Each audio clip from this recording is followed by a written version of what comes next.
Welcome to the Creator's Journey with the Halfling and the Spaceman. We love talking to creators about their journeys, and we are happy to have with us guest Stanley Wheeler. Stanley is an author of several self published books in many different genres, and his most recent book, Accidental Pirates, is being published, or was published, I should say, by Rankator Press back in November of 2025. So, welcome, Stanley. Thank you. Glad to be here. Well, we're happy to have you, and we appreciate you taking the time to join us today. Um, uh, so I guess we'll just get right into it. Tell us a little bit about yourself. You know, sort of a little bit of your formative years, and tell us how and when you made the decision to start writing, because you're an attorney, but you're also a writer. So when did that happen? Or were you a writer that became an attorney? Well, I've reached my present station through a series of poor life decisions. Um, but to get back to my formative years, I guess I always classify myself or represent that I grew up on a farm, um, a couple different farms, but mostly on a dairy farm, which Mhm, required getting up every morning at 4 in the morning to milk, and then after school, coming home and milking again. And so I had a lot of time on the farm to do things that might not have taken a lot of thought, but they took a lot of time to do, whether it was feeding the cows or changing sprinkler pipes or um, doing other tasks. And so mhm. I kept myself entertained by telling myself stories. They would usually involve some of my classmates from school, and we would be involved in some adventure. And naturally, I would always prevail over my rivals. Yeah, of course. So that was, I guess, the beginning of storytelling for me. And I think a big influence would have been my mom. She read to me all the time when I was little. And then my Mhm, grandfather, he used to tell us stories about his life when he was a kid. And so I just grew up loving stories and reading. And that really kind of funneled me toward wanting to tell my own stories and wanting to be a writer. mhm. But somewhere along the path, you became an attorney. Yeah, that's another interesting story. Um, I was another decision I made at an early age. I thought, well, I would like to go into law. I would like to be an attorney. And and then one day we had career day at school, and the Mhm, small town, but there we did have a local attorney at that time. He came to career day and pretty much persuaded us that the practice of law was no fun at all, and that we're crazy if we wanted to do it. And so I thought, well, maybe I'll explore some other options. As it turned out, I didn't have any other marketable skills. Um, and so I was forced into the practice of law. And actually, there was some time in between there where I worked at a fascinating company in Provo, Utah, that made um, word processing software for Arabic and Persian as well as English. And I enjoyed my time there, um, mhm, but I could see that I could see the writing on the wall as far as that company was concerned. And I decided that, well, it's now or never if I'm going to make the leap into law. So I left there to go to mhm, law school, and that's brought me where I am today. Now, mhm, back in about 2000, I mhm, I had been writing stories and things from time to time. I may have even submitted a couple and got rejections, but I wrote a western. So the first book that I wrote and eventually did publish, it took me about 2 years to write it. It's called Justice in Season. Takes place in Idaho during the gold rush days of 1860, 1863. I wrote that and it sat around for 10 years. And then Amazon and self publishing. Uh, I learned about that. And so I finally went back and edited that book and published it on Amazon. That became my first published book back in 2012, 2013, sometime around there. And you just never look back, right? Well, once you learn how to do it, it's really an addiction. I've got to write another one. I've got to write another one. Um, yeah, it's a pleasure to write. That brings us to the next question. So, Stanley, when you were growing up, did you have any fandoms or anything you were into? You were already telling yourself stories, but were you inspired by other stories, stories from different authors? I Yes, everything I read was inspired me one way or another. I particularly liked the stories of Edgar Rice Burroughs, particularly the Martian Tales, and Alexander Dumas, The Three Musketeers. As I look back, I have to think, okay, those and the westerns I saw on television were probably my primary influences on my writing, um, as well as all the experiences that you have, all of your relationships, all of those things um, are significant factors in getting ideas in your head and then spilling them out on the page. Um, so some stories have some emotional beginning, or maybe a beginning of something I remembered as a kid, or some experience I had, or something I read that prompted another thought. It's hard to read, it's hard to read science fiction. It's hard to read fantasy without getting your own ideas and thinking, gee, I'd like to write something like that. Uh, yeah, they do tend to give you that spark, don't they? Yeah. Uh, that kinda leads me to the next question, which was in school, when you had some of these interests and hobbies, did did other students kinda look at you like you were sort of an odd duck and and maybe didn't quite understand you, or did you have a group of friends that were kinda like-minded and you guys, sort of shared interests? Well, um, gee, that's kind of tough in the sense that I think I probably was an odd duck, but I never really felt like an odd duck. And I may have been an odd duck, and I just didn't realize it. Um, I was, I think I was fairly popular. I was always one of the youngest and smallest kids in my class. Um, Mhm. and I was involved in class government. I would held student offices. Um, and so, yeah, I, I wasn't in the elite, maybe the elite club of the super popular, the homecoming queens and kings. Um, Yeah. but more in the group of the, hey, these are the competent kids who are willing to do things. um, Now, one of the things I did in high school, I played Dungeons and Dragons and played some military simulation board games. And there were not a lot of people who did that. And this is back in the late 70s, early 80s. So Mhm. um, it's not as widely known or accepted, as it is now. So it's not like we had to hide it or anything, but there just weren't a lot of people that were into it. Yeah. Yeah.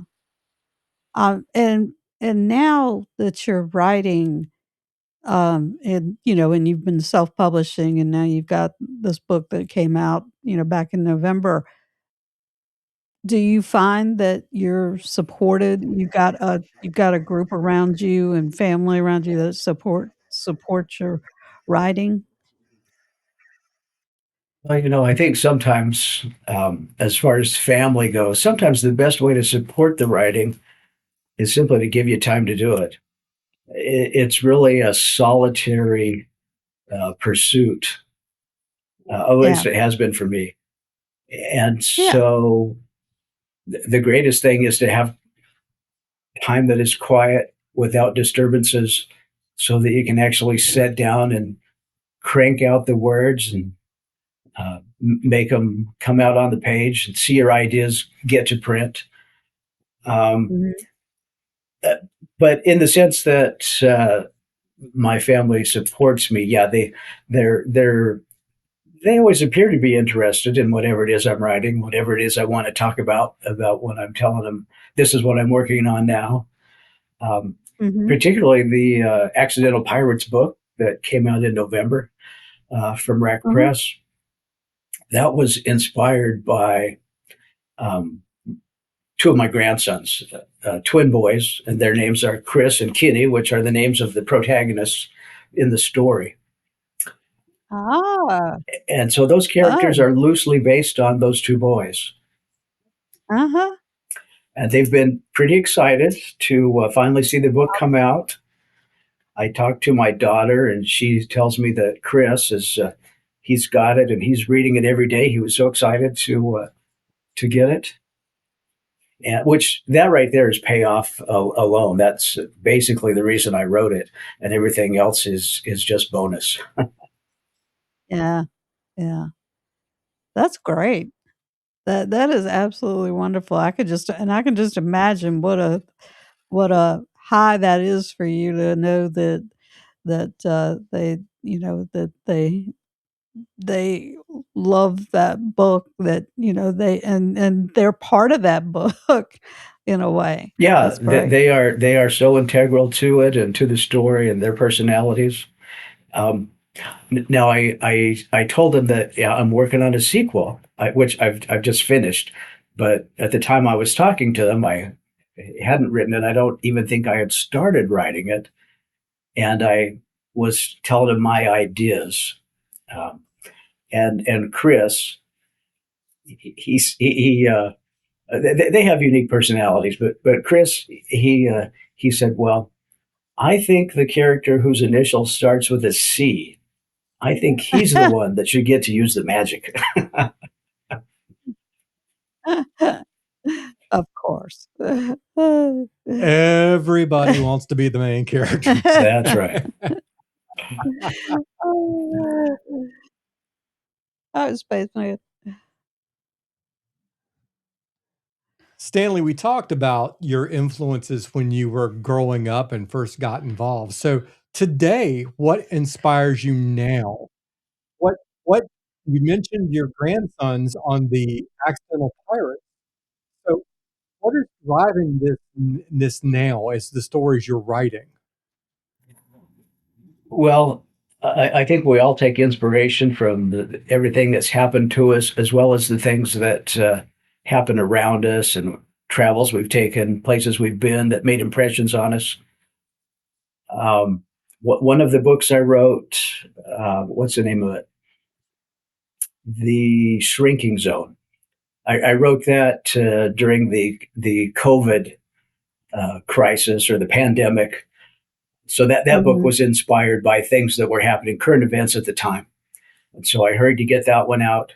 But family relationships I find to be an inspiration. The grandfather in Accidental Pirates, he's based more on my grandpa than he is on me. um, and yeah, it's just hard to pinpoint one thing because all these memories. I had a I had a professor in college, some kind of international relations class. I forget what it was, but he liked to talk about philosophers from time to time. And I may have this all wrong, but it's my recollection that he was talking about Immanuel Kant and talking about how, well, everything you do is either in accordance with or in reaction to the things that or the current prevailing thought. And so sometimes I find myself in that category. Well, I'm either going along with it or I'm having a reaction against it.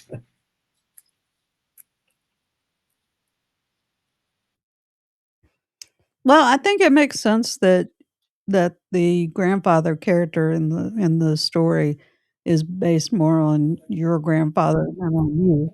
I think that kinda makes sense. Yeah, Um I'm still wrestling with the idea of being a grandfather.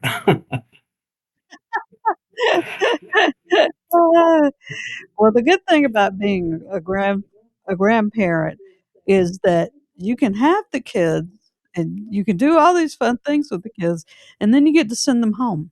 Right, right. Yeah.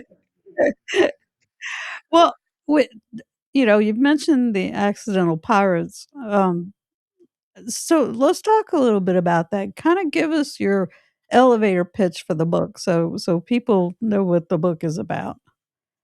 Well, the book is about twins, Chris and Kenny, and they are transported to roughly the 1750s era Caribbean. And but of course, there's a twist. It's not just the Caribbean; it's the Caribbean with pirates, which you would historically find there, but also dragons and cannibals, Oh, which makes for a very lively story. Their lives are constantly in danger, and they have to figure out how to get back home. sounds like fun. Uh, well, I don't know about the cannibals part, but how did they feel about reading about cannibals in the story? Have they made any comment about the cannibals being in the story? Well, I haven't got to talk to them personally since they received the book, which was, just a week or two ago. Eh, Oh, okay. And but in talking about it ahead of time, as I Uh-huh. as I bounced off of them ideas that I was contemplating, they were very excited about those possibilities, especially the dragons and the possibility of magic. Oh, yeah. Yeah, definitely. Well, like Spaceman said, everybody wants to have the magic and everybody wants to be the main character, so Yeah, one reviewer he said it looked like a mashup or a blend of Treasure Island and Voyage of the Dawn Treader. Oh, Ooh, that's high praise. that is. That is. They're both great books. And Treasure Island was Absolutely. really an inspiration for this story. I have to admit that I wanted to write a pirate story that um, now I read Treasure Island when I was a kid, Mhm. and I found it a little bit slow and boring at times. And I wanted to write a fast-paced adventure that would hold a young man's interest and get him to read continuously, to read the whole book and have a good time doing it. Mm, mhm. Well, I think that that is wonderful because, we've been hearing a lot of talk about why men don't read anymore, and, and the say honestly, the truth is that boys don't read. Right. If you want men to read, you have to get boys to read. And to get boys to read, you have to write interesting and fast paced stuff. I couldn't agree more. Well, and it sounds like you've done a wonderful job of doing that, so we applaud you for that and hope that you will, maybe start a trend and, uh, and well, crank some more out yourself. yeah, I like I say, I plan to. I've got the sequel written. It's in editing stages, and Raconteur Press has just done a fantastic job of soliciting and then publishing these adventure books for boys. And I think it's a great thing they're doing. Yes, Yes, absolutely. it's been something that has been lacking for at least a decade. Yeah, yeah.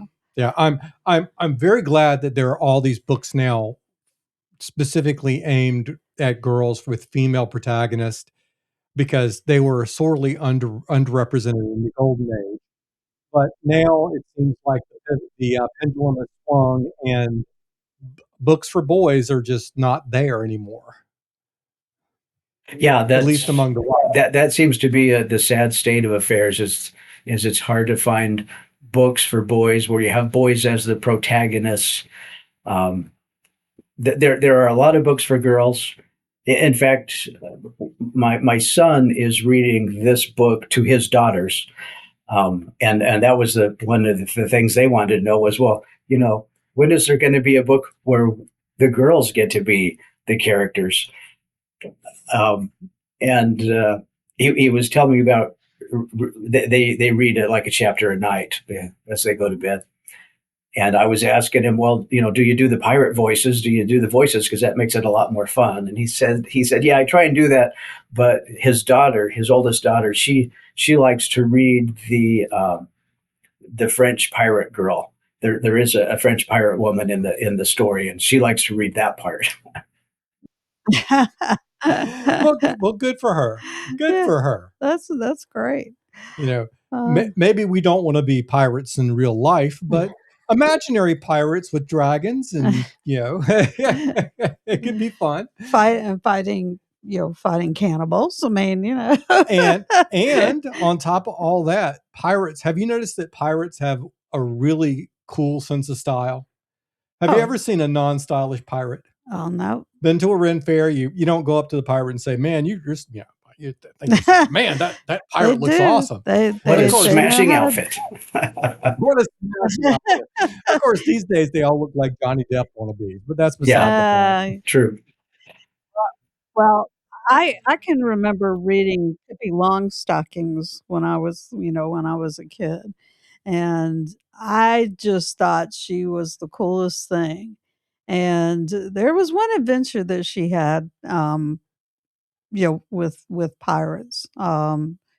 I it's been literally, 5 Ha- decades or Haveling, since. you're aging yourself. I know, but, I mean, I remember very distinctly enjoying it, but I we had a conversation with another writer, in fact, you may know her because she's with Rankin as well, about Pippi Longstockings, and we were talking about, the boys reading books and books not being, out there for boys, and I said, I bet boys would love to read Pippi Longstockings.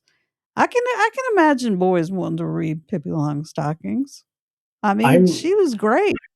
I remember our teacher in I think it was fourth grade would read to us stories. I think it was right after lunch, probably for half an hour. She would read a story.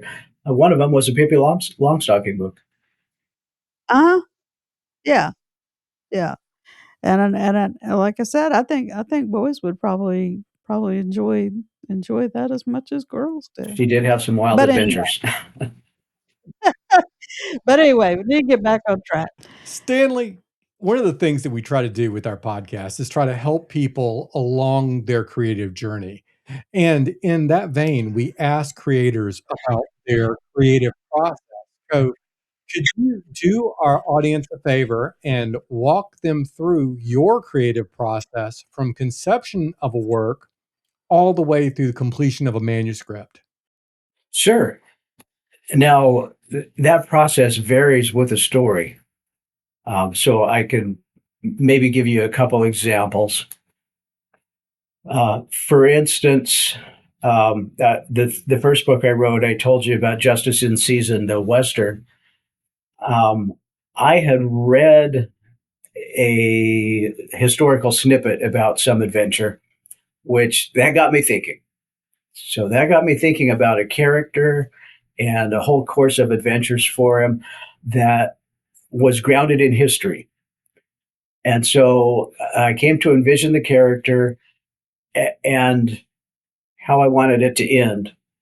And then I knew there were some stops along the way I wanted to make, some posts, some points I wanted to hit, events that were going to happen. And um, I may have even tried to make an outline about it at that time. I found that I'm not a very good outliner when it comes to my stories because my outline is never enough.